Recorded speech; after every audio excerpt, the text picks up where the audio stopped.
નમસ્કાર મિત્રો, ગુજરાતી વિભાગ દ્વારા આયોજિત વિશેષ વ્યાખ્યાન માળામાં આપ સૌનું હાર્દિક સ્વાગત. મિત્રો, પાર્ટ 2 ગુજરાતી વિષય સાથે જે અભ્યાસ કરી રહ્યા છે એમના વિવેચનના પેપરમાં વિવેચક સુરેશ જોશીના કાવ્ય વિવેચનનો વિચાર એક મુદ્દો છે અને એના ઉપર આજે તમારી સાથે વાત કરવી છે. સુરેશ જોશી વિશે એટલી બધી માહિતીઓ ઉપલબ્ધ છે કારણ કે હમણાં જ આપણે એમના જન્મ શતાબ્દી વર્ષને ઉજવ્યું અને એ નિમિત્તે વિવિધ સંસ્થાઓએ, કોલેજોએ, આ વિભાગે પણ એટલે કે ગુજરાતી વિભાગે પણ એમના ઉપર સેમિનાર કર્યો અને એમાં તમે સક્રિયપણે ભાગ લીધેલો. એટલે એમની બીજી પ્રવૃત્તિઓથી, એમના સર્જન કર્મથી, એમના વિવેચન કર્મથી, એમના અનુવાદ, સંપાદન, સામયિકોની પ્રવૃત્તિઓ વિશેના એટલા બધા વ્યાખ્યાનો ઉપલબ્ધ છે કે એ બધી ભૂમિકાઓમાં જવાના બદલે હું સીધો જ વિષય ઉપર આવવાનું પસંદ કરીશ. એમના 8 જેટલા વિવેચન સંગ્રહો અને એમના વિવેચન કરતા વિવેચન ગ્રંથો પણ ખાસી માત્રામાં ઉપલબ્ધ છે. એટલે એ બધી વિગતો હવે સહજ સુલભ છે અને તમારી શક્તિ, મતિ અને સમય અનુસાર તમે એમાંથી પ્રવેશ કરશો તો સુરેશ જોશી વિશે વધારે ને વધારે માહિતી અને વધારે સમજ સ્પષ્ટ થાય એમ છે. આરંભે એમના કેટલાક વિવેચન સંગ્રહો જે છે એના વિશે એનું એક લિસ્ટ તમને આપી દઉં જેથી તમને એ સીધો જ ઉપયોગી થાય.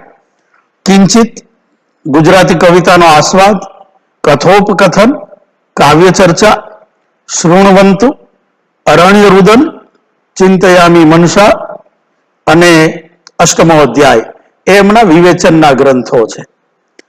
આપણે આજે વાત કરવી છે એમના વિવેચન એટલે કે કાવ્ય વિવેચનના વિચારો વિશે અને એમાં તમને સ્વાભાવિક જ ઉપયોગી થાય ગુજરાતી કવિતાનો આસ્વાદ અને કાવ્ય ચર્ચા નામનો ગ્રંથ જે છે એ. તો એને નજરમાં રાખી અને એમના કેટલાક, બધી વાત કરવી કઈ શક્ય હોતી નથી આટલા ઓછા સમયમાં, પણ બને એટલી વાતને આવરી લેવાનો પ્રયત્ન કરીશું. મિત્રો, કાવ્ય ચર્ચા નામના જે ગ્રંથ છે એમાં બહુ જ અગત્યનો લેખ આપણું કાવ્ય વિવેચન, આમે સ્વતંત્ર રૂપે 1966માં પ્રગટ થયેલો એ લેખ બહુ મહત્વનો બની રહે કારણ કે એની અંદર એમણે ગુજરાતી પરંપરાગત વિવેચનની જે ધારા હતી એના વિશેના એમના નિરીક્ષણો આપ્યા છે અને ખાસ તો પ્રશ્નો ઉભા કર્યા છે ગુજરાતી વિવેચનની સમજ વિશેના. જે રીતે ગુજરાતનું પરંપરાગત વિવેચન સંસ્કૃત ધારાથી પ્રેરાઈને હોય કે પાશ્ચાત્ય મીમાંસાથી પ્રેરાઈને હોય, પણ પરિભાષાઓના ચોકઠામાં અથવા તો એક બીબાઢાળ એવા આસ્વાદ એટલે કે પ્રત્યક્ષ સમીક્ષાઓ હોય કે સિદ્ધાંતની ચર્ચાઓ હોય, એમાં પરંપરા સાથેના અનુસંધાનને વળગી રહેવાનું એટલું બધું વલણ દ્રઢ હતું કે સુરેશ જોશીને એ બંધિયાર લાગે છે. એમાં કશીક નવી આબોહવા સર્જવાની એમને જરૂરિયાત લાગે છે અને એમની એ જરૂરિયાતે કેટલાક નવા તદ્દન મૌલિક ના કહી શકાય પણ પશ્ચિમની પરંપરામાંથી અને આપણી પણ પરંપરા, એમનો જે મૌલિક પ્રદાન છે એ છે કે પશ્ચિમ અને પૂર્વના કાવ્યને લગતા જે સિદ્ધાંતો છે એને જોવાનો અને એને સમજવાનો, સમજાવવાનો જે દ્રષ્ટિકોણ છે એ પોતિકો છે અને એ રીતે સુરેશ જોશી ખાસા અલગ પડે છે, ખાસા પ્રભાવક નીવડે છે અને આપણે સૌ જાણીએ છીએ કે ગાંધી યુગના ઓસરતા પ્રવાહ પછીનું એક ધીંગું નામ એટલે સુરેશ જોશી. એ સર્જન દ્વારા હોય કે વિવેચન દ્વારા હોય, અને ખાસ તો એમના વિવેચનનો એટલો બધો પ્રભાવ પછીના સર્જકો ઉપર પણ પડ્યો, વિવેચકો ઉપર પણ પડ્યો કે ભાગ્યે જ કોઈ વિધા અછૂતી રહી હશે. એમણે નાટકને બાદ કરતા લગભગ બધા સાહિત્ય સ્વરૂપો વિશે કશુંક ને કશુંક કહેવાનું હતું અને અપૂર્વ કહેવાનું હતું. તો એ પીઠિકા તમને આ લેખમાં બંધાતી જોવા મળશે. એટલે બને આ ઓનલાઈન ઉપલબ્ધ છે હવે એમનું બધું જ સાહિત્ય, એટલે બને તો એ પ્રત્યક્ષ રીતે એ લેખ વાંચી જવો જોઈએ. એમના એટલે કે નર્મદથી આછી પાતળી વિવેચના શરૂ થયેલી, ત્યાંથી શરૂ કરીને સુરેશ જોશીના સમકાલીનો સુધી જે વિવેચન કરવાની પરંપરા ઊભી થઈ છે, એ પરંપરાની એ તપાસ કરે છે, ફેર તપાસ કરે છે એમ કહીએ તો વધારે સારું. અને એની સામે મોટા પ્રશ્નો ઊભા કરે છે. એ કયા પ્રશ્નો છે એ પણ થોડાક આટલા સમયમાં ઉપર છલ્લી નજરે વિદ્યાર્થીઓને સમજાય એ રીતે મૂકવાનો પ્રયત્ન કરવાનો છે. આમાં એક બીજી વાત આ લેખમાં ઉભરી આવે છે, એ છે એમને ગમતી વાત, એ રૂપ નિર્માણની વાત પણ જાણે કે એની ભૂમિકા રચે છે અને રૂપ નિર્માણના વિચારને એ દ્રઢ કરતા હોય એવા સંકેતો આ લેખમાં ઉપલબ્ધ છે. એમણે રૂપ નિર્માણની પ્રક્રિયામાં વસ્તુ અને ભાષા આ બે ઘટકો ઉપર વધારે પ્રાધાન્ય આપ્યું છે. સાહિત્ય કલાની એક સામગ્રી છે અને બીજું એનું માધ્યમ છે. પરંપરાગત રીતે તો ભાષા એ માધ્યમ છે. એનું સંયોજન કેવું સિદ્ધ થાય છે એના ઉપર સુરેશ જોશી વધારે કેન્દ્રિત થયા છે. અને એ જ કવિતાને સમજવા માટે બહુ જ ઉપયોગી ઘટકો છે. એમ એ સંયોજન એ જ કવિતાને સમજવા માટે સૌથી મહત્વના ઉપયોગી સાધન બને, આ એમનું માનવું છે. રચનાની સમગ્રતા ને સંકુલતાનું પૂરું આકલન કરાવવામાં કાર્યકર નીવડે તે જ વિવેચન પદ્ધતિ સ્વીકાર્ય બને. કારણ કે આવા આકલન વિના મૂલ્યાંકનની ભૂમિકા શક્ય નથી. આ એમણે કાવ્ય ચર્ચામાં કહ્યું છે.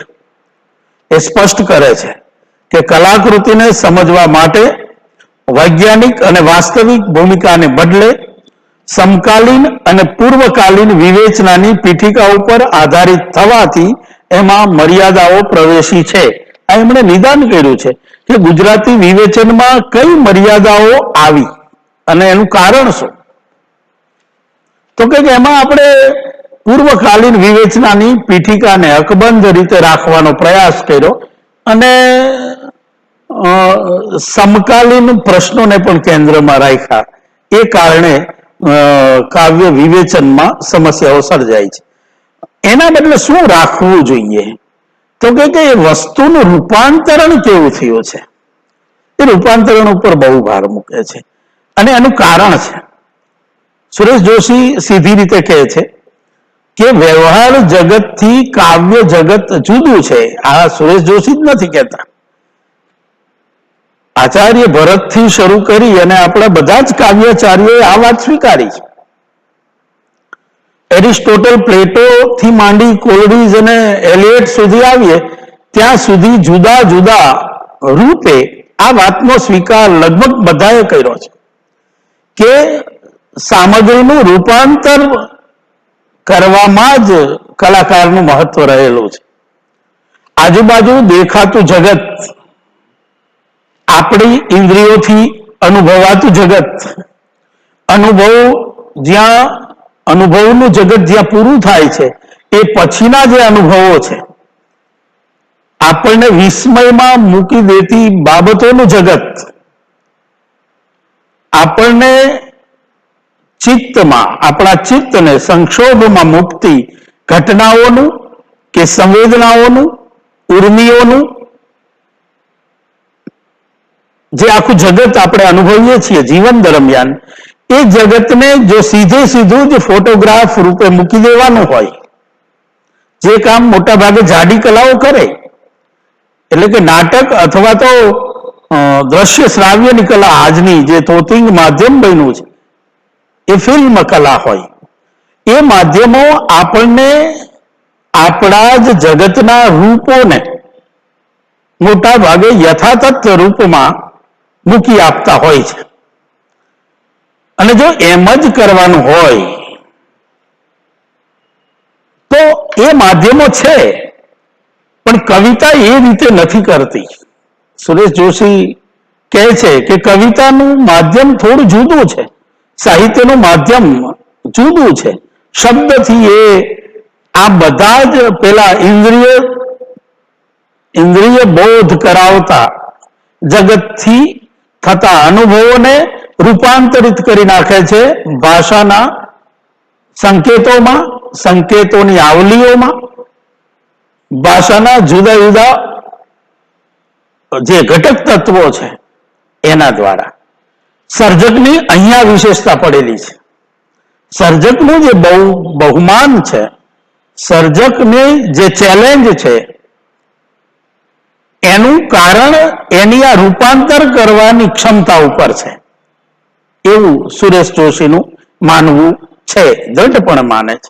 અને એટલે એ વસ્તુ અને વસ્તુમાં થયેલા રૂપાંતરણને એમાં ભાષાકર્મથી શું સિદ્ધ થયું અને રૂપાંતરિત થઈને કેટલા અંશે એ વ્યવહાર જગતથી દૂરનું અપૂર્વ એવું સંયોજન બન્યું છે, એને તપાસવા માટેનો આપણો આગ્રહ હોવો જોઈએ. આવું એ આરંભે જ કહે છે. આને રૂપ નિર્માણની પ્રક્રિયા કહે છે. રૂપ નિર્માણ આ રીતે થવું જોઈએ. જો એ વ્યવહારના જગત જેવું જ સત્ય આપતું હોય, એવી જ અનુભૂતિ આપતું હોય, એવું જ રાગ દ્વેષ સ્વકીય કે પરકીય ના અનુભવોમાં લિપ્ત રાખનારું હોય, તો એ બ્રહ્મ સહોદર કઈ રીતે આનંદ આપી શકે? અથવા નિર્ભેળ સીમાડાઓથી પર, સ્થળ કાળથી પર થઈ કઈ રીતે શકે? આ એમને ઉઠાવેલા પ્રશ્નો છે. આ પ્રશ્નો એકદમ નવા નથી, પણ નવી રીતે જરૂર છે. અને એટલે એમનો પહેલો મુદ્દો બનશે રૂપાંતરણ, રૂપ નિર્મિતિ માટે. અને એ માટે એમણે જુદા જુદા કેટલાય વિચારણાઓનો આધાર લીધો છે અને ઇન્ટ્રોડ્યુસ કરી છે, એમ કહીએ તો પણ ચાલે. ગુજરાતી વિવેચનમાં એમની પૂર્વે આરંભ થઈ ચૂક્યો છે પશ્ચિમના સાહિત્યનું દોહન કરવાનો, અથવા તો પશ્ચિમના સાહિત્યને સમજવાનો, એની વિચારધારાઓને સમજવાનો. એમણે જ આરંભ કર્યો છે એવું તો નથી, પણ એમણે જે સશક્ત રીતે, મજબૂતાઈથી અને સ્પષ્ટ રૂપે સ્વીકારવાનો આરંભ કર્યો છે, એ સુરેશ જોશીનો વિશેષ બની રહે છે. અને એમાં એમણે જુદા જુદા આધારો લીધા. એમાં એક સંરચનાવાદ. સંરચનાવાદ એ એક રીતે જોવા જાઓ તો ભાષાની સંરચનાને તપાસતો મુદ્દો છે. સુરેશ જોશી ને તપાસનારા એમના વિદ્યાર્થીઓ અને અન્ય વિવેચકોએ નોંધ્યું છે કે સુરેશ જોશી ભાષા વિજ્ઞાનનો એટલો ઊંડો અભ્યાસ ધરાવતા નથી. સુરેશ જોશી ભાષાના સૌંદર્યને, ભાષાની સંરચનાને ચોક્કસ તપાસે છે, અનેક લેખમાં તપાસે છે, અને એમાં એ ખાસા ઊંડા ઉતર્યા છે જરૂર. પણ શિરીષભાઈએ એવું કહ્યું છે કે ભાયાણી સાહેબ જો ભાષાની દ્રષ્ટિએ સંરચનાની તપાસ કરે અને કવિતાનો એ દ્રષ્ટિએ વિવેચન જો કરે તો એ વધારે અધિકારી ગણાય સુરેશભાઈના બદલે. આવું કહ્યું છે, પણ એમણે સંરચનાવાદની વાત કરી છે, એ હકીકત છે. પુરાકલ્પન આધારિત વિવેચના. પુરાકલ્પન જ્યારે કહીએ છીએ ત્યારે પ્રાચીન કથા નથી રહેતી. આ વાતને દરેક વિદ્યાર્થીએ યાદ રાખવાની બને. કથા ભલે જૂની હોય, પરંપરામાંથી આવી હોય, પણ અર્વાચીન કવિ જ્યારે લે, આધુનિક કવિ અને જ્યારે પોતાના સર્જનનો વિષય બનાવે છે ત્યારે એ નવા અર્થ સાથે, નવા રૂપરંગ સાથે, નવી અપેક્ષાઓ સાથે આવતી હોય છે. તો એમાં કેવી કેવી શક્યતાઓ રહેલી છે, એ શક્યતાઓની કવિએ કેવી ગુંજાઈશ સિદ્ધ કરી છે અથવા તો એનો પ્રયોગ કર્યો છે, એની વિવેચના. એમણે સંકેત વિજ્ઞાન, ફિનોમિનોલોજી, ફિનોમિનન કરવું, વસ્તુને વસ્તુતામાં જોવી. આપણે જ્યારે કોઈ પણ વસ્તુને જોઈએ છીએ, એની સાથે જોડાઈએ છીએ ત્યારે અધ્યાસો જોડાયેલા હોય છે. પ્રોફેસર એવો શબ્દ તમારા કાને પડે એટલે બહુ જ સીધી સાદી રીતે તમે એને એન્જિનિયર કરતા જુદી રીતે જોવાના છો, એને ડોક્ટર કરતા જુદી રીતે જોવાના છો, એને એક મજૂર કે શ્રમ કાર્ય કરતા હોય એના કરતા જુદી રીતે એ શબ્દને સમજવાના છો. કોઈકની આગળ જ્યારે પ્રોફેસર વિશેષણ લગાડીએ ત્યારે પણ તમારી જે ધારણા છે, પ્રોફેસર શબ્દની ધારણા છે, એ અને એકચ્યુઅલ પ્રોફેસર આ બે એક હોઈ શકે એવું ભાગ્યે જ બને. વસ્તુને વસ્તુતામાં જોવી, ફિનોમિનન કરવું, એ અહીંયા આટલા સમયમાં એમાં વધારે વિગતે જવાય એમ એટલો સમય નથી, પણ આ વાતને એમણે સરસ રીતે સમજાવી છે આ વાતને. અને એટલે જ અને તમે જુઓ કે કવિતા આવા અધ્યાસોનો ઉપયોગ કરે છે. અભિધા, લક્ષણા અને વ્યંજના નામનો વેપાર જે છે, તમે શબ્દ શક્તિઓને ભણ્યા છો, એ શબ્દની શક્તિઓનો ભરપૂર ઉપયોગ કવિઓ કરતા હોય છે. એવા એના અર્થ સંકેતો સુધી લઈ જવાનું જે ગોઠવણી તંત્ર ગોઠવે કવિતામાં. કારણ કે પ્રતીક યોજવું, કલ્પન યોજવું, ચોક્કસ છંદ યોજવો કે બીજા વાનાઓનો ઉપયોગ કરવો, ભાષાની શક્તિઓના કયાસ કાઢવો, એ કવિ લેખકનું કામ જરૂર છે, પણ અલ્ટિમેટ કામ એ નથી કે પ્રતીક કેવું સિદ્ધ થાય છે. અલ્ટિમેટ કામ શું છે કે સંયોજન દ્વારા કવિને અભિપ્રેત એવા વિચાર, એવા સંવેદન, એવા વલયો અથવા તો એના ચિત્તને જે આકારિત કરવું છે, અમૂર્ત જે છે કવિના ચિત્તમાં, એને રૂપબદ્ધ કરવાનું કામ આ વાનાઓ કેટલા અંશે સિદ્ધ કરી શક્યા છે એ તપાસવાનો આગ્રહ સુરેશ જોશી રાખે છે. સુરેશ જોશીના તમે ગ્રંથોને વાંચશો, વધારે વિગતે વાંચશો ત્યારે ખ્યાલ આવે કે એમની વિચારણામાં બદલાવ આવતો ગયો છે. તમને થાય કે એ ચોક્કસ સ્ટેન્ડ પર નથી, ના એમ નહીં. એ જાગૃત એવા વિવેચક છે. શરૂઆતના ગાળામાં એ રૂપ અને આકાર વિશે જેટલા ચુસ્ત આગ્રહો રાખે છે, ભાષા વિશેના અથવા તો કવિતાના આસ્વાદ વિશેના જે પરંપરાગત ચોકઠાઓને ત્યાગવાનો જે ઉત્સાહભર્યો આગ્રહ છે, એ એમના પછીના લખાણોમાં બદલાયેલો જોવા મળે છે. પરંતુ એ પણ તમારે વધારે અભ્યાસથી સમજવો શક્ય બને. એમને તપાસનારા વિવેચકોએ માન્યું છે કે, અને સુરેશ જોશી પણ સ્વીકારે છે કે એમણે પશ્ચિમના વિવેચન સાહિત્યનો અભ્યાસ કરીને આ વિચારો આપ્યા છે. એમાં એમણે કંઈ છુપાવવાનું કારણ નથી. પણ ખાસ કરીને એલિયટ, કોલરિજ એલિયટથી જે કેટલાક વિચારો દ્રઢ થયેલા, નવ્ય વિવેચનના વિચારો જે યુરોપ સુધી પ્રસરેલા એ વિચારોનો પ્રભાવ એમના વિવેચન ઉપર જોવા મળે છે. રશિયન જે રૂપવાદ છે એની પણ એમણે અસરો ઝીલી છે એવું ઘણા બધા વિવેચકોએ નોંધ્યું છે. એમણે કાવ્ય ચર્ચાનો અંતિમ લેખ જે આપ્યો છે રસ મીમાંસાની કેટલીક સમસ્યાઓ, એમાં એમણે ઘણા બધા પ્રશ્નો ઉઠાવ્યા છે. એ ઉહાપોહના માણસ હતા. એમણે ડિસ્કોર્સ રચાય એ માટે સતત ખેવના કરી છે.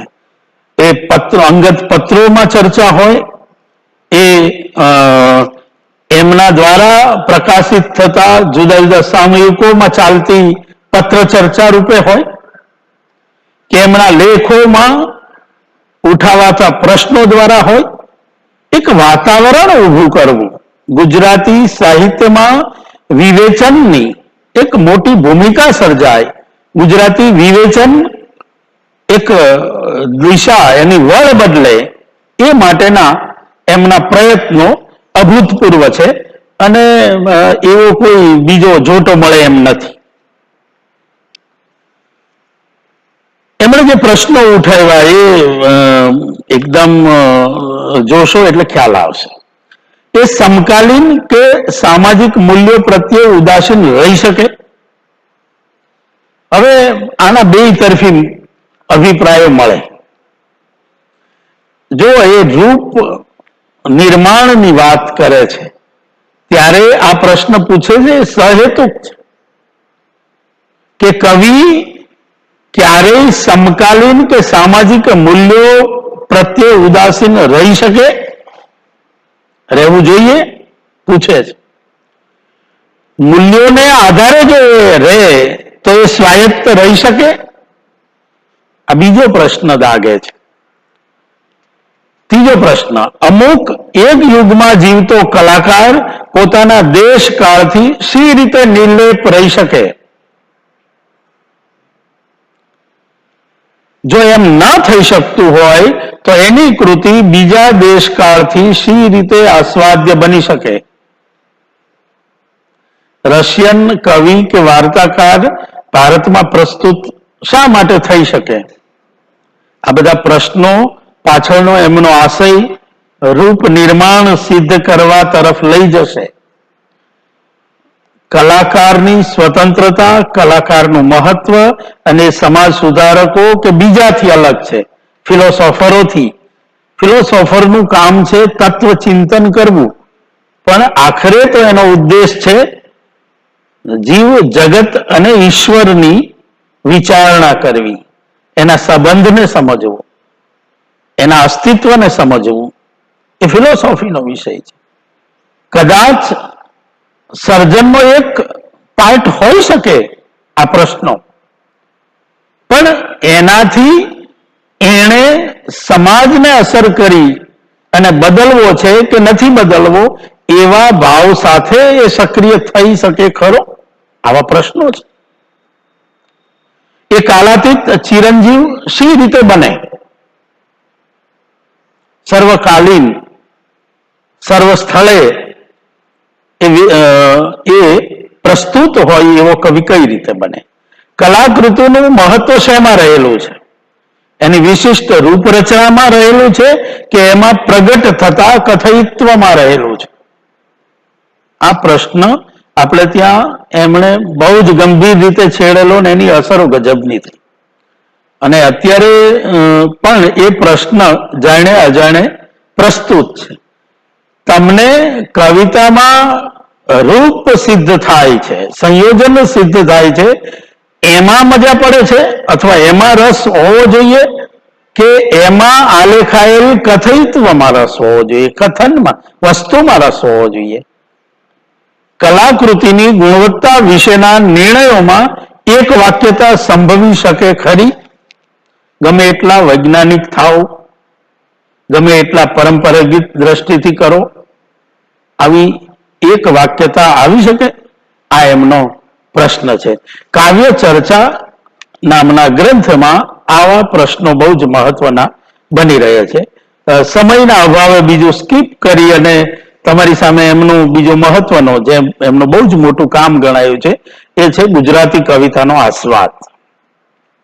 એ ગ્રંથમાં એમણે પ્રત્યક્ષ સમીક્ષાઓ, આસ્વાદો, સમીક્ષાઓ નહીં કહીએ, આસ્વાદો કરાવ્યા છે કૃતિઓના, અને એ કૃતિઓના આસ્વાદ દ્વારા એમણે વિવેચન કયા પ્રકારની દિશામાં હોય, કવિતાનું ખાસ કરીને, કવિતાનો આસ્વાદ કઈ રીતે લઈ શકાય, અને એમાં આસ્વાદક તરીકે વચ્ચે વકીલ કેમ, અને હોય તો એને શું કરવાનું છે, એની વાત નિમિત્તે આપણા પરંપરાગત અને તત્કાલીન અને અત્યારે પણ એટલા જ લાગુ પડે એવા કાવ્ય વિવેચનની નુક્તચીની કરી છે.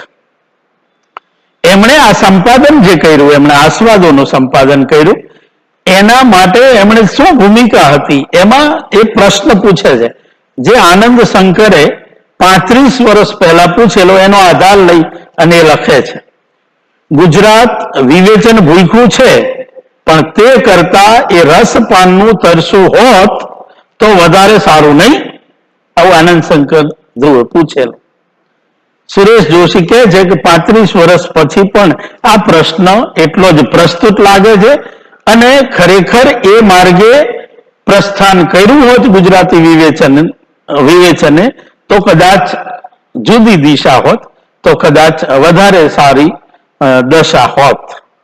આમ કહી અને એ કહે છે કે એક તો કવિતા લખવી એ પોતે જ મોટું સાહસ છે, આમે એમણે સર્જકનો બહુ મોટો મહિમા કર્યો છે. એમના તમને ઠેર ઠેર અનેક લેખોમાં એમણે સર્જન કર્મને સાહસ ગણ્યું છે.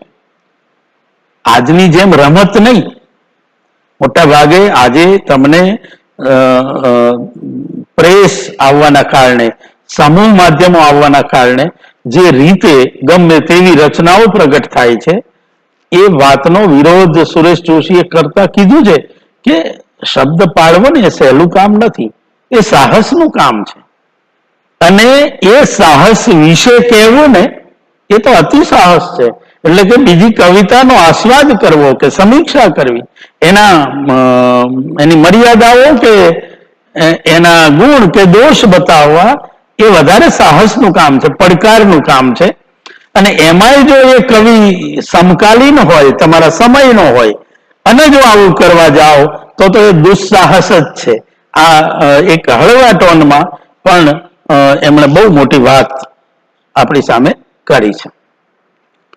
એમણે અત્યારના કવિતાના આસ્વાદની સ્થિતિ કેવી છે એના વિશે લખ્યું છે. એક તમને કહું, કાવ્યના આસ્વાદને અપ્રસ્તુત એવા અનેક પ્રશ્નોની વિદ્વતાપૂર્ણ ચર્ચાઓ વિદ્વાનો કરતા રહે, પણ એમની પરિભાષા પોતે જ વાડ બનીને પૃથક્જનને કાવ્યથી દૂર રાખે, અને એથી કાવ્યને કોઈ ફાયદો થાય નહીં. કેવું વિવેચન થાય છે આપણે ત્યાં, કેવી સમીક્ષાઓ પ્રગટે છે. આજે પણ તમે તપાસ કરો ને, આજના સામયિકોમાં વિદ્વાનો ઘણા કાવ્યો વિશે લખે છે, પણ પછી એ આ સમીક્ષાઓ વાંચીને આપણને એમ થાય કે આ કરતા તો કવિતા સીધી જ વાંચી લીધી હોત ને તો વધારે સારું હતું. આ સમીક્ષા વાંચવાથી તો જાણે અઘરું થઈ ગયું એવું સામાન્ય ભાવકને તો લાગે જ, પણ વિદ્વાન ભાવકોને એમ ફીલ થાય કે આ તો મારું અઘરું છે, કવિ આટલું બધું અઘરું કંઈ કહેવા માંગે છે. અને કવિને આઘાત લાગતો હશે કે મેં ખરેખર આટલી બધી મોટી વાત કરી નાખી છે. આ પણ એક વાડ બનતી હોય છે. અને ખાસ કરીને પરિભાષાઓ એટલી વાપરે. કાવ્ય પોતે જ એટલું નાજુક છે, નાજુક સ્વરૂપ છે, એ થોડા સહન ના કરી શકે જાડા ગદ્ય સ્વરૂપોની જેમ. તો એવા નાજુક ગીત હોય કે ઉર્મી કવિતા હોય, એની ઉપર પરિભાષાઓનો મારો ચલાવતા વિદ્વાનોને એ રોકે છે, કહે છે કે આ તો વાડ બની જશે, બિચારો ભાવક કવિતાથી નજીક આવવાના બદલે દૂર ભાગી જશે. તો આ એક મોટી મર્યાદા છે. બીજું કહે છે, કાવ્યથી પૃથક્જન દૂર થતો જાય અને કાવ્યમાં દુર્બોધતાની ફરિયાદ થવા લાગે. લોકોને પછી કાવ્યો અઘરા લાગવા માંડશે. એનું કારણ આવા પ્રકારના આસ્વાદો છે. બીજી બાજુ કવિ પણ પોતાના અલગારીપણાને ખુમારીથી જોતો થઈ જશે. આ બીજી મર્યાદા. કવિને ટણી ચડી જાય કે મારા કાવ્યો બધા માટે નથી, હું અઘરો કવિ છું. અલા, કવિ છે તું, ભાવકથી છે, ભાવક માટે પણ છે ને. સામે રિસીવર એન્ડ તો છે જ, તો એ રિસીવ કરી શકે એ પ્રકારની એક ખુમારી હોવી જોઈએ. એના બદલે ઊંધું થાય. એનો મતલબ એવું નથી કે ભાવકને ચમચીએ પાવ, એવું સુરેશ જોશી કહેવા માંગે છે. બિલકુલ નહીં.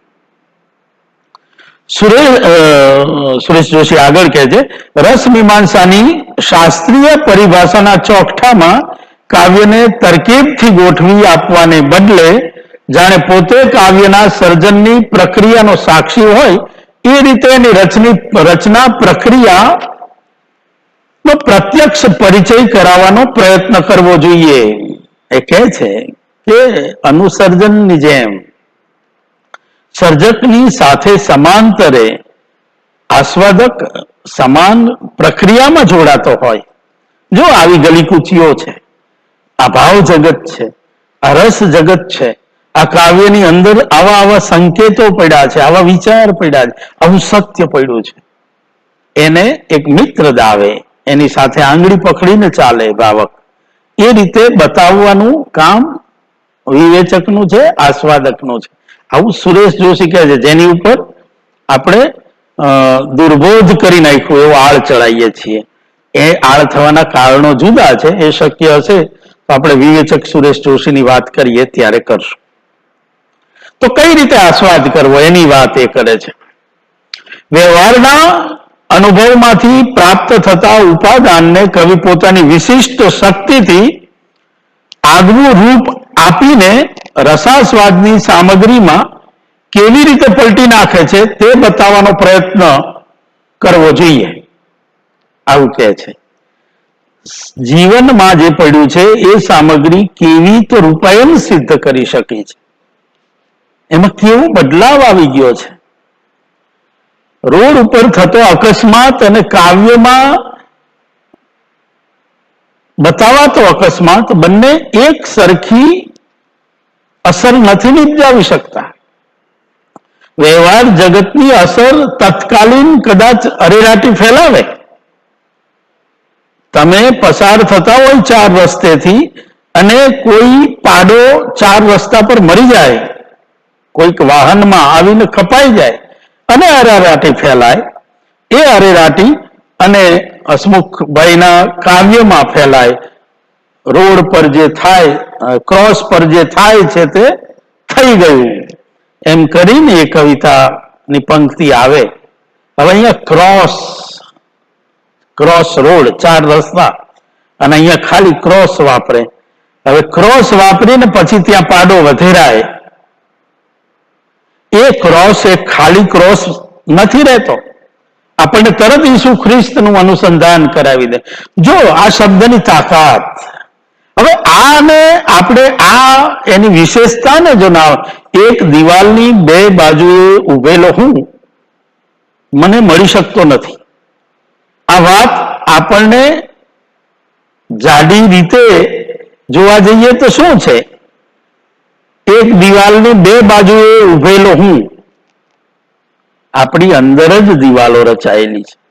એની વાત આપણા ચિત્તના સંઘર્ષને, આપણા વ્યક્તિત્વની વચ્ચે રહેલા જુદા જુદા રૂપોને ચીંધે, એની વચ્ચે રહેલા દૂરત્વને ચીંધે, ખાલીપાને ચીંધે, વચ્ચે ચણાયેલી દિવાલની ચીંધે,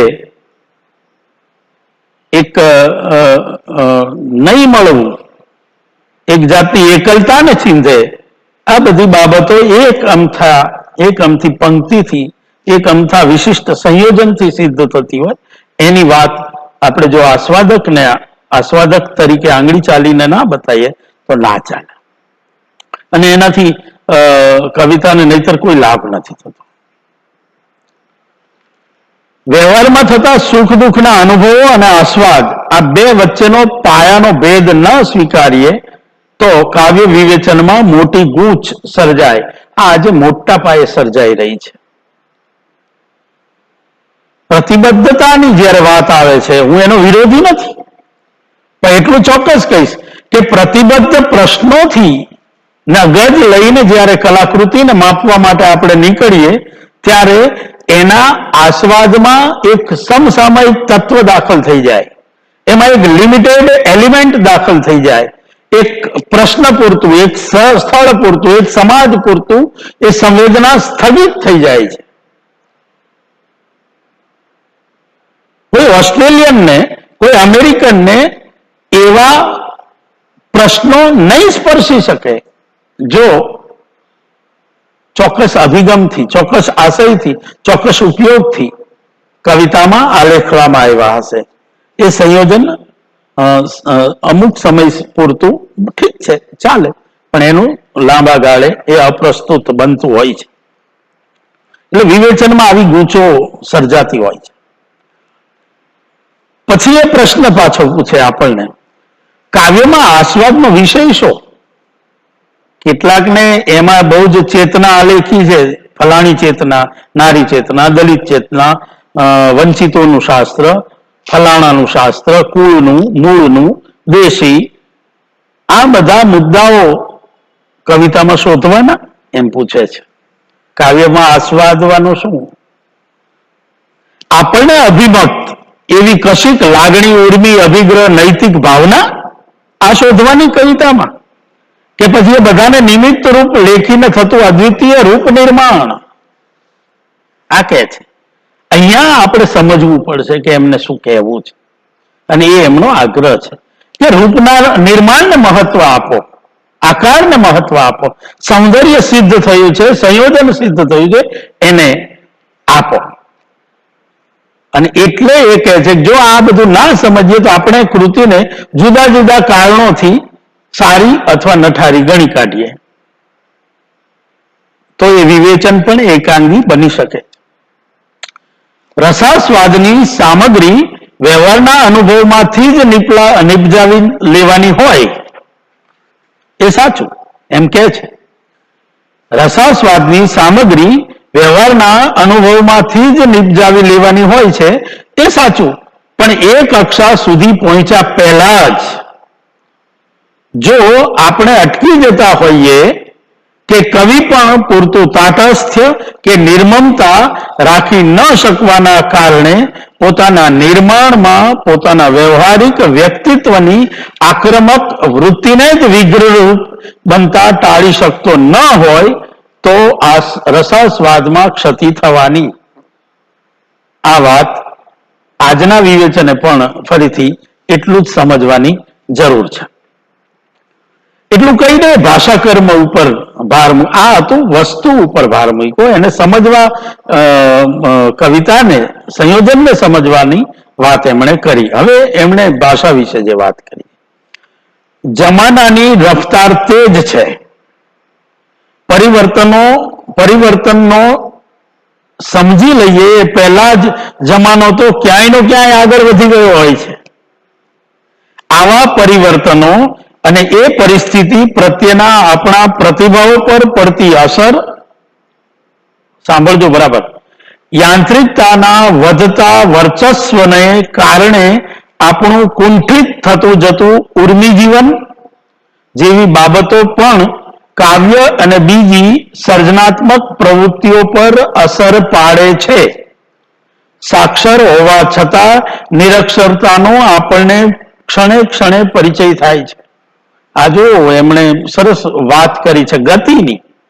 કાલિદાસના સમયે કે બાણના સમયે જે પ્રકારની નિરાત હતી સર્વસામાન્ય એવા જનસમાજમાં, એનો રાજા વ્યસ્ત હશે પણ એનો રાજા મૃગ્યા કરવા નીકળી શકતો હતો, એનો રાજા આશ્રમમાં જઈને અઠવાડિયું રહી શકતો હતો, વનમાં જઈને. અત્યારે એવી ફુરસત સામાન્ય માણસની નથી રહી. આ કમનસીબી છે. આપણે એક જ દિવસમાં સવારે બેસણામાં ગયા હોય, બપોરે લગ્નમાં ગયા હોય અને સાંજે કંઈક જુદા જ પ્રકારની પરિસ્થિતિમાં ઘરમાં મુકાયા હોઈએ. આવું એક જ દિવસમાં બધું બને અને બધામાં પાછું આપણે ઇન્વોલ્વ થવું પડે અને છતાંય નથી થતા હોતા. એવો આપણો રોજનો અનુભવ છે. તમે વોટ્સએપ ઉપર એકને ઓમ શાંતિ લખી અને સંવેદના પ્રગટ કરો અને બીજાને અભિનંદન પાઠવતા હોય, ત્રીજે ઉપર ગુસ્સે થતા હોય, સતત આ બધું થાય છે. અને એવા ટાઈમે આપણે આ કવિતાને સમજવામાં, આ કવિતાની ફિલિંગ સુધી પહોંચવામાં, એના ગર્ભ સુધી પહોંચવામાં, એના સંવિત સુધી પહોંચવામાં દરેક વખતે સફળ નથી થઈ શકીએ. એમ નિરક્ષર જેવા લાગીએ, બધું જ સમજતા હોય તો પણ આપણે ન પહોંચી શકીએ એવું અનુભૂતિ થતી હોય છે. ને આ જ વસ્તુની અસર કવિઓ ઉપર એટલી જ થવાની ને. આ યુગ બળ છે. આપણી આસપાસના અન્ય ભાષકો પણ ભાષાને પોતપોતાની રીતે ઉદ્દેશ અનુસાર ઘડતા હોય છે. પોતાની રાજકીય, સામાજિક કે અન્ય મહત્વકાંક્ષા આ ખાસ સમજે અત્યારના સાક્ષરો પણ, વિવેચકો પણ અને વિદ્વાનો જેને કહીએ છીએ એ બધા જ આ બધી મહત્વકાંક્ષા સંતોષવાના સાધન તરીકે ભાષાને શસ્ત્રની જેમ વાપરતા હોય છે. ફેસબુક ઉપર સતત આ મારો ચાલે છે. જો આપણે આમાં સ્વસ્થ ના રહી શકીએ તો ગમે ત્યારે ખેંચાઈ જઈએ એવું બને. સુરેશ જોશી આ જોઈ ગયા છે વહેલા, અને એટલે કહે છે શસ્ત્રની જેમ વાપરતા હોય છે. મુત્સદીઓ ભાષાનો કસ કાઢતા આજે જોઈ શકીએ છીએ. સત્ય, શાંતિ અને સહ અસ્તિત્વના સંકેતો બદલાતા રહે છે. આ સંજોગોમાં કવિ સિવાય કોણ ભાષાને શુદ્ધ રાખી શકે? કેટલી મોટી જવાબદારી છે કવિની. અને કવિ જો મંડ્યો હોય ફેસબુક ઉપર સમજ્યા વિના તો કેમ ચાલે? વાંધો આ છે સુરેશ જોશી. એમણે કવિને ગંભીર સાહસ ખેડવા માટે સમજ્યા છે.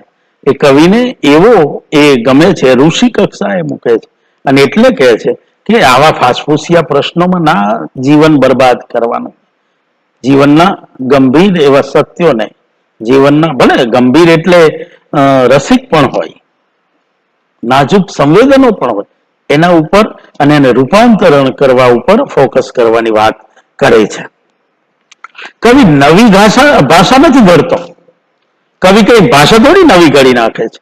એ તો ગુજરાતીનો જ ઉપયોગ કરે છે. ગુજરાતીના શબ્દોનો, વ્યવહારમાં બોલાતા બીજી ભાષાના આવી ગયેલા શબ્દોનો, પણ જે આવી ગયા છે બધા જ કોમ્યુનિકેશનમાં, વ્યવહારની ભાષામાંથી જ નવા સંકેતોને જન્મ આવે છે.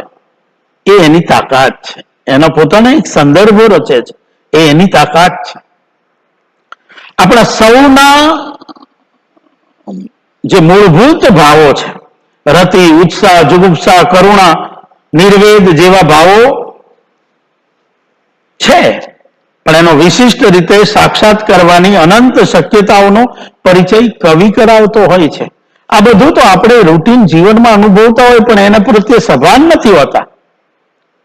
અત્યારના વ્યસ્ત ટોળા જ્યાં ભેગા થાય છે ત્યાં નાના નાના સ્પર્શો જે આપણને ખબર પણ નથી, કોણ આપણને ઘસાઈને જાય છે, કોણ સ્પર્શીને જાય છે, કોણ આપણી સામે કયા સંકેતથી જુએ છે, કઈ નજરમાં કઈ વાત પડી છે, એ બધું સમજવાનો કોની પાસે સમય છે? એ બધું કવિ એની કવિતા દ્વારા સિદ્ધ કરતો હોય છે. એટલે આપણે કવિતા પાસે કઈ અપેક્ષાએ જઈએ છીએ ને એ પણ એટલે જ મહત્વનું બની રહે છે. એની પાસેથી તમે કોઈ પ્રશ્નો ચર્ચો, કોઈ રાજકારણીઓને ગાળો દેતી કવિતા છે, કોઈ સમાજને સુધારી નાખવા માટેની કવિતા છે, કોઈના વેરઝેર માટે પૂરા કરવા માટેની કવિતા છે. તમે એ શોધો છો કવિતામાં? આ શોધવું ઉચિત છે? અથવા તો આખી રીતે સમયની પરંપરામાં જુઓ તો તમારા આવા પ્રશ્નોને, સમસ્યાઓનું વજૂદ શું? તમને ખબર છે આજથી 2500 વર્ષ પહેલાના સામાન્ય માણસ માટેના પ્રશ્નો કયા હતા? એ ટાઈમે કોણે અવાજ ઉઠાવેલા? ઓળખે છે કોઈ? પણ એ સમયની કવિતાને આપણે ઓળખીએ છીએ. તો કવિતા એ લાંબા વ્યાપને નજરમાં રાખે છે, ડેપ્થને નજરમાં રાખે છે, નાના નાના પ્રશ્નો નહીં, તમારી પર્સનલ વેરઝેર નહીં. સંકુચિત માનસિકતાઓ નહીં, એ વાત સુરેશ જોશી કહે છે. એ મમ્મટે કાવ્યના પ્રયોજન તરીકે આનંદ ઉપરાંત યશ, અર્થ પ્રાપ્તિ, કાંતા જેમ ઉપદેશ અને કલ્યાણકર હોય એવું જરૂર કહ્યું છે, પણ જ્યારે એ કાવ્યની મીમાંસા કરે છે ત્યારે પ્રાધાન્ય તો શબ્દની શક્તિને જ આપે છે. જો એ મમ્મટમાંથી આ વિશેષતા તારવે છે અને કહે છે કે આલેખન એ અલગ વસ્તુ અને આસ્વાદ એ અલગ વસ્તુ છે. ભાવક એન્ડથી જ્યારે જોવાની વાત હોય કવિતાને, ત્યારે આપણે જુદી રીતે તપાસવાની છે એ આપે છે. કાવ્ય પાસે જો વ્યવહારનું જ કામ કઢાવી લેવાની વૃત્તિ રાખે તો સર્જકના સર્જન કર્મનું આપણે પૂરું ગૌરવ કરતા નથી એમ જ કહેવું પડે. આવું એ સ્પષ્ટપણે કહે છે કે તમે કવિ પાસેથી આવા નાના નાના કામ ના કરાવાય કે ભાઈ ચલ તું હવે આ રાજાને પેલો કરી દે, સમાજના આ પ્રશ્નોને ઓલો કરી દે. કવિ આવા નાના કામમાં નહીં પડે એમ. અને છેલ્લે આપણે હવે આ વ્યાખ્યાનને અંત તરફ લઈ જઈએ. એ આમુખ ના અંત ભાગે જે લખે છે એમાંથી કેટલીક વાત એમણે એમના પોતાના જે કવિતાઓ તપાસી આસ્વાદ કરાયો, એમણે એ આસ્વાદ કરાવતી વખતે આટલી બાબતોને મેં ધ્યાનમાં રાખી છે, ખાતરી આપી છે. એ તમારી સામે વાંચી જાઉં. એટલી ખાતરી આપી શકું કે મેં કર્તાને નહીં પ્રકૃતિને લક્ષ્યમાં રાખી છે. આ કેટલી મોટી વાત છે કે કોની રચના છે ને એ મેં જોયું જ નથી, કૃતિ કેવી છે એ મારા નજરમાં છે. આપણો કવિ આપણી ભાષાની ગુંજાઈશ કેવી રીતે વધારતો રહ્યો છે એ બતાવવાનો મેં પ્રયત્ન કર્યો છે. રસ કેન્દ્રો બતાવ્યા છે. અહીંયા કવિ કઈ રીતે આગળ વધ્યો છે એ, અથવા તો કેવી સિદ્ધિને વર્યો છે, ભાષા પાસેથી એને કેવું કામ લીધું છે એ તપાસવાનો મેં રાખ્યો છે. વસ્તુને ગૌણ ગણી છે એ પણ એ કહે છે કે મેં એના વિષય વૈવિધ્યને નજરમાં નથી રાખ્યું. વિષય વૈવિધ્ય ગાંધી યુગમાં આપણે ગોટલાથી માંડી અને એરોપ્લેન સુધીની કવિતાઓ મળી છે. એ પ્રકારના વૈવિધ્યને મેં ધ્યાને નથી લીધું, આવું એ સ્પષ્ટ કહે છે. અર્વાચીનતા, નવીનતા, સમસામયિક પરિબળો, કવિની જીવન દ્રષ્ટિ, આ સંજ્ઞાઓને મેં બને ત્યાં સુધી ટાળી છે. આ મોટો કટાક્ષ છે. આપણે આ જ પાસા શોધતા હોઈએ છીએ ને કવિતામાં. કેટલી આધુનિક છે, અર્વાચીન છે, એમાં નવું શું છે, સમસામયિક પ્રશ્નો કેવા છે, પરિબળો કયા કામ કરે છે કવિને ઘડવામાં ને કવિતાને ઘડવામાં, કવિની જીવન દ્રષ્ટિ કઈ છે, કવિ શું કહેવા માંગે છે, આ જ આપણે તો શોધતા હોઈએ છીએ. શું છે એની સુરેશભાઈને? એટલે એ કહે છે કે આ બધા પરિભાષાઓને મેં ટાળી છે. મને હંમેશા લાગ્યું છે કે આવી ચર્ચા કાવ્યના આસ્વાદમાં ઉપકારક હોતી નથી.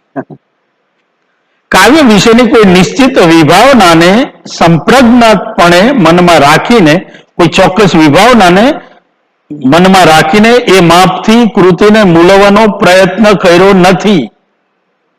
તમે ફીટ લઈને જાઓ કે હું આને દલિત ચેતના સંદર્ભે તપાસીશ, આમાંથી હું નારી ચેતના શોધીશ, આમાંથી હું મૂલ્ય નિષ્ઠા શોધીશ, આમાંથી હું સમાજનો પ્રશ્નો શોધીશ, આવી જ્યારે માપદંડ લઈને કૃતિ પાસે જાઓ ત્યારે કૃતિ એનું હૃદય ખોલતી નથી. કારણ કે મૂલવવા કરતા આસ્વાદવા તરફ જ મારો જોખ રહ્યો છે. મારે મૂલવવા નથી. મૂલવણી શું કરવાની? આનું મૂળ શું? તમે કપડું જોવા જાઓ ત્યારે માત્ર કિંમત ઉપર નજર રાખશો તો ઘણું બધું ચૂકી જશો ને. કાં તો મોંઘી હશે તો નહીં લઈ શકો, સસ્તી હશે તો ઘણી લઈ લેશો. અહીંયા એમ કહેવા માંગે છે સુરેશ જોશી કે મેં એને મૂલવી નથી, એનું મૂલ્ય નથી તપાસ્યું, કિંમત નહીં. એક જ અર્થમાં કહું છું, એના બીજા અર્થ છાયો છે. એને આસ્વાદી છે, ફીલ કરી છે. તમે જે કપડું પહેરવા માંગો છો એ તમારા શરીરને કેવું ફિટ થશે, એ કેવું તો અનુભવ કરાવશે, એનો સ્પર્શ કેવો છે, એનો રોમાંચ કેવો છે, એના તરફ મેં દ્રષ્ટિ રાખી છે. એ મારી સાથે સૂટ કેટલી થાય છે, મારા સંગીતને, એ મારી નજરમાં છે. એ સુરેશ જોશીએ કહ્યું છે. જુઓ તમે આ માણસના પોતાના કહે છે, પોતે મેં ધ્યાન રાખ્યું છે, પણ એ આપણને ધ્યાન રાખવાનું કહે છે. તો આ મુદ્દાને બહુ જ સરસ રીતે સમજવો જોઈએ આપણે. એમની કેટલીક મર્યાદા હોય, આપણો અભ્યાસનો ભાગ છે, કેવી પડે. કેટલાક વિવેચકો એ તારવી છે, બધાની તો વાત કરવી શક્ય નથી, પણ કેટલીક કવિતાના આસ્વાદને બાદ કરતા એમણે ગુજરાતી કવિતાને બહુ વિગત તપાસી અને પોતાના સિદ્ધાંતોને અજમાવવાનો પ્રયત્ન નથી કર્યો. એમણે સમકાલીનો હોય કે પોતાના ગુજરાતી એટલે કે આપણા સર્જકો હોય એનું પ્રત્યક્ષ વિવેચન મોટા ભાગે ટાળ્યું છે. હવે એમ કરવાના કારણો એમને પૂછવામાં આવ્યા, એમની મુલાકાતોમાં કેટલાક જવાબો મળશે, કેટલાક નહીં મળે. એમના જે પ્રકારના આગ્રહો છે, એમણે દાખલા તરીકે બહુ જ જાણીતી વાત છે, સરસ્વતી ચંદ્ર નું પ્રત્યક્ષ વિવેચન કર્યો તો કેવી હાલત થઈ કે આ તો નવલકથા નથી બનતી, એ કોથળો બને છે. અહીંયા સુધી એમણે કહેવું પડ્યું, આકારની રીતે બિલકુલ શિથિલ છે આ નવલકથા. હવે જેનું આપણા નહીં તો 50-60 વિવેચકોએ બહુમાન કર્યું હોય, માથે ઉપાડીને નાચવાનું જ બાકી રાખ્યું હોય, એવી આપણી દેંગી કૃતિ સરસ્વતી ચંદ્રને એ બિલકુલ રિજેક્ટ કરે છે સુરેશભાઈ. અને એ એમના સમકાલીન વિવેચકો, અને એ સમયે તો સરસ્વતી ચંદ્રના ભક્તગણ ઘણો મોટો હતો, તો એમના માટે કેટલો મોટો આઘાત એ સર્જી આપનારો નીવડેલો, અને એના કેટલા પડઘા પડેલા. બધી વાતે હું સહમત નથી એમના, નવલકથામાં આપણે ઘણી વાત થઈ શકે, પણ આ મર્યાદાઓ પણ એમને કદાચ લાગી હશે કે હું ગુજરાતી ગ્રંથો વિશે ઓછી વાત કરું. એમણે જે એમનું અવસાન થયું એ પહેલા બદલાતા જે છેલ્લા સંગ્રહો છે એમાં એમના વિવેચનના અભિગમમાં બદલાવ આવેલો જોવા મળે છે. એની પણ નોંધ ઘણા વિવેચકોએ લીધી છે. એમનું સ્ટેન્ડ બદલાતું જોવા મળે છે અને રૂપરચના વિશેના મંતવ્યમાં પણ શિથિલતા પ્રવેશતી જોવા મળે છે. એકદમ ટેક્સ્ચ્યુઅલ ક્રિટિસિઝમ, કૃતિ કેન્દ્રી વિવેચનના બદલે એ કેટલાક સંદર્ભોનો સ્વીકાર કરતા થતા હોય એ રીતનું પણ એમના અંતભાગના સંગ્રહોમાં જોવા મળે છે. કેટલીક ગેરસમજો આકાર વિશેની એ સમયે ઘડાયેલી. સુરેશભાઈ જ્યારે શરૂઆત કરી એ સમયે એમનાથી પ્રેરાઈને ઘણા બધા કવિઓને લેખકોએ લખવાની શરૂઆત કરી અને બહુ જાડા સ્તરને અપનાવ્યું. કારણ કે સુરેશભાઈએ કદાચ પચાવ્યું હશે એવું લાગે છે આપણને એમની વિવેચના, પણ બધાની એ ક્ષમતા ના હોય અને એના કારણે જાડા આકારને આરાધવા તરફની ગતિ કરતા હોય એવા પ્રયોગો ઘણા બધા મળ્યા અને એના કારણે દુર્બોધતા સિદ્ધ થઈ, કવિતા સિદ્ધ થવાથી દૂર થઈ, એવું પણ આપણા વિવેચકોનું મંતવ્ય રહ્યું છે. અને આવા એમના જે એ સમયના વિવેચકોએ પૂર્ણ રૂપે આકાર સંરચનાવાદ, રૂપરચનાવાદને સમજ્યા વિના ના મંતવ્યો આપ્યા અને એના પરિણામે આપણા ગુજરાતી કાવ્ય વિવેચનને હું કહું છું ખાસ કરીને એટલો બધો લાભ પણ ન થયો એવું જરૂર કહી શકાય. અને આપણી કવિતા ગજરાજની ગતિએ એના માર્ગે ચાલતી રહી. હા, થોડો સમય બદલાવ જરૂર આવેલો, પણ પછી પાછો પરંપરાગત માર્ગ અખત્યાર કર્યો છે. આ બાબતને પણ ધ્યાનમાં લેવી જોઈએ. તેમ છતાં આપણે કહી શકીએ કે એમના જેવા સતત બદલાતા, સતત ઉહાપોહ સર્જનારા વિવેચકો બહુ ઓછા થયા છે અને એમાં સુરેશ જોશી મોખરે છે. તો સુરેશ જોશીના કાવ્ય વિષય વિચારોની વાત મને લાગે છે કે તમારે સમજવા માટે, અભ્યાસ માટે આટલી પર્યાપ્ત છે. ફરીથી આપણે બીજા વ્યાખ્યાનમાં મળીએ. વિવેચક સુરેશ જોશી અને એમના સમગ્ર સિદ્ધાંત અને પ્રત્યક્ષ વિવેચન વિશે વાત એમાં કરશું. અત્યારે અહીંયા અટકીએ. આપ સૌએ મને સાંભળો એ માટે આપ સૌનો આભારી છું. ધન્યવાદ.